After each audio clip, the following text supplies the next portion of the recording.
Alright, right now we are inside the front of your engine compartment. I want you to notice directly down here, this is your windshield washer fluid reservoir.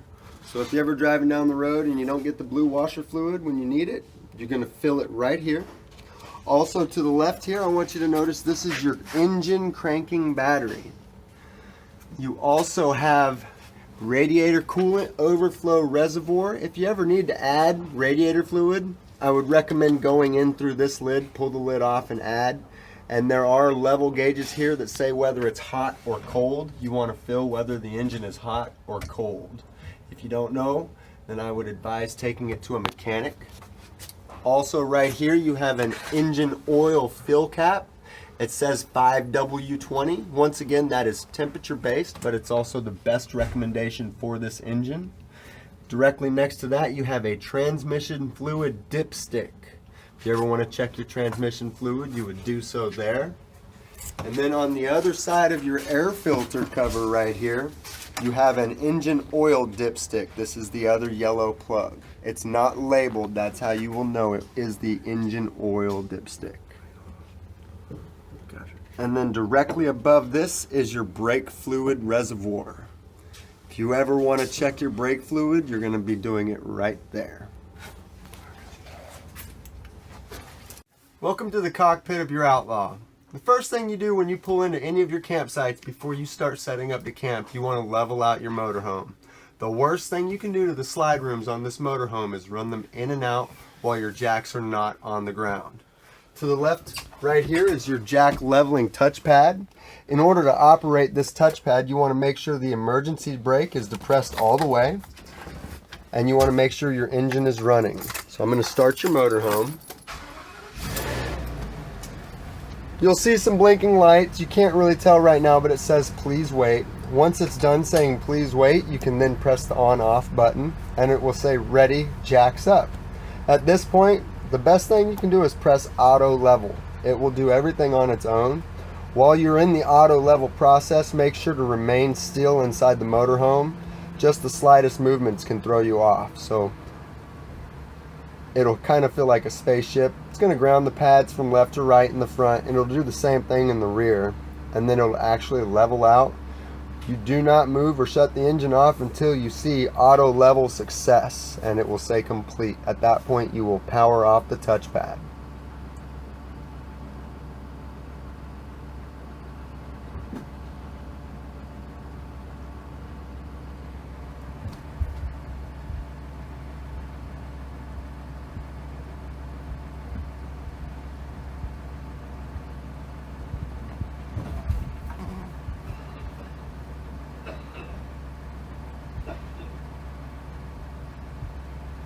Alright, we had the blinking light and now it says auto level success. At this point you can then turn it off. Now let's say you are ready to leave your campsite and you want to retract your jacks. Right here's a retract button on the very bottom left corner. If you press and hold this button for 5 seconds, your jacks will automatically retract all the way around. Now let's say, for example, you just auto leveled your camper, but for some reason it just isn't getting right. You can scroll up or down with the arrows until you find manual level. Press enter to begin. You can then press enter. And now you can use these directional arrows to control the left side, the right side, the front, or the rear of the motorhome as you are lifting up. If you want to go down, you will press retract and you'll notice the red light. Once the red light is on, if you press any of these buttons, you will be retracting that side. Also, another tip. If you press left front at the same time, you will only run the left front jack. That works for every direction and every jack on the motorhome. I'm going to shut it off, turn the ignition off. Now we're going to cover the cockpit features. To my left here, you have your odometer functions, info, setup, and reset for your odometer. You also have a night shade and a sunshade feature. So if the sun is out, you can roll down the sunshade on the front of your motorhome. It gives you some privacy, but it also helps with the temperature.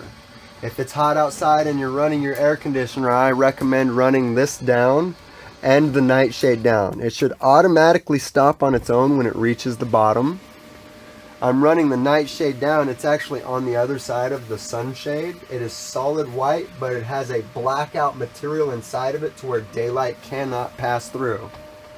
Also, on both sides of the cockpit, you have a slow rise shade. By slow rise, I mean when you are ready to let it go up, it will slowly rise on its own and stop at a certain set stop point.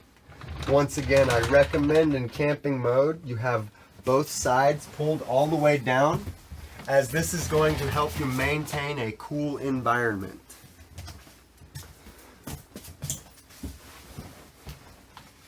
There is an emergency start button right above your shade features next to the reset button for your odometer.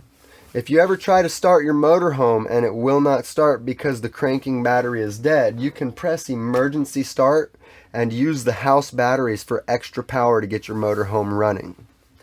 Directly next to that, we have a fog light switch for driving in foggy conditions.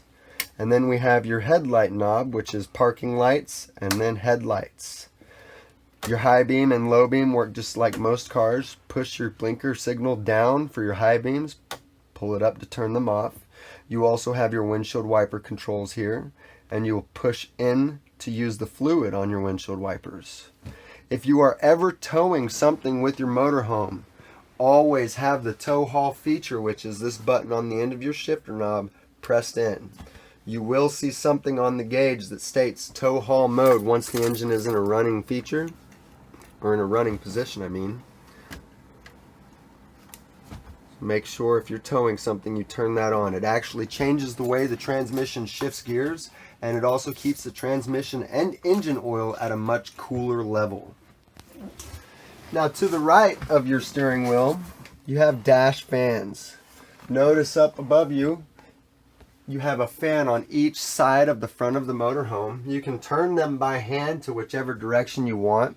And this is a bi-directional rocker switch. So you have high fan up, low fan down. There's also a cab light switch, which is what we are using for lights right now. And then you have your generator start-stop command switch. You press up on this rocker switch. Once you get a solid light, your generator is running.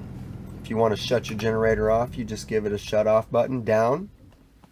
And if you want to prime the generator with fuel, you're going to press and hold down, and you will actually see the light come on. That means you are priming. Generally, when you want to prime the generator with fuel, you want to give a 15-second count and then start the generator. Next to your controls here, we've got your radio. This radio has several features, but I want to point out just a couple. I refer you to go to your owner's manual for all the other features. Right here, you can see a little camera. If you press that, that will turn on your rear view camera. Also, you have turn signal cameras. Yeah, we're gonna have to cut that out. All right, to the right of your steering wheel, you have your dash radio. This dash radio has several features, and they are very, very in depth. I recommend to go to your owner's manual to figure out all of the features of this radio, but I'm gonna show you a couple helpful hints. When you are driving, if you want to use your rear view camera just to see behind you while you're driving, you can press that camera button. If you want to go back to the main screen, you just touch it again and it will take you back to whatever feature you were on before. Also, while you are driving down the road, when you turn your turn signals on, you will get a corresponding camera with that turn signal, whether it be the left or the right turn signal.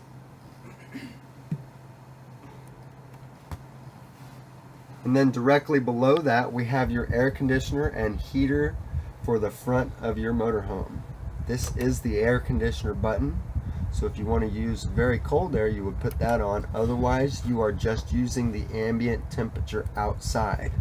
This is the recycle button. So generally, when you're using your air conditioner or even your heater, you're going to want to recycle the air inside because it's going to be more efficient. Alrighty, right inside your entry door we have a whole plethora of switches. I'm fixing to cover all of them. Right here, the first switch that says store use, battery disconnect. This feature is generally used when you are storing your camper. Once you store your camper and you park it, you shut everything off and you're ready to leave it and let it set. You're going to hit the store button, and that will actually disconnect the batteries to where there is no drain. If you are coming into your motorhome after you have stored it, the first thing you are going to do is press use to connect your batteries, because most of the motorhome does actually operate off of your batteries. You also have an awning switch here for your main front awning, and this one that's not labeled is your rear awning. You press down to push the awnings out, and you press up to roll them in. I'm going to go ahead and roll them all the way out, and then we're going to step outside and cover the adjustment features on the awnings. They take about 30 to 45 seconds to go completely out or completely in. It's a very low geared motor, which makes it very reliable, and it will last a very long time.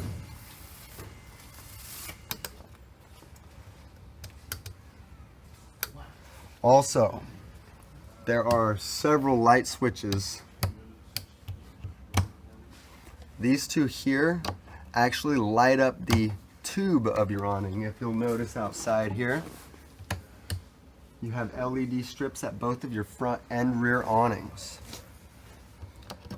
This is a porch light switch actually, and then this is your interior light switch. The reason it's going up to shut them off right now is because you have another switch in the hallway that does the exact same thing.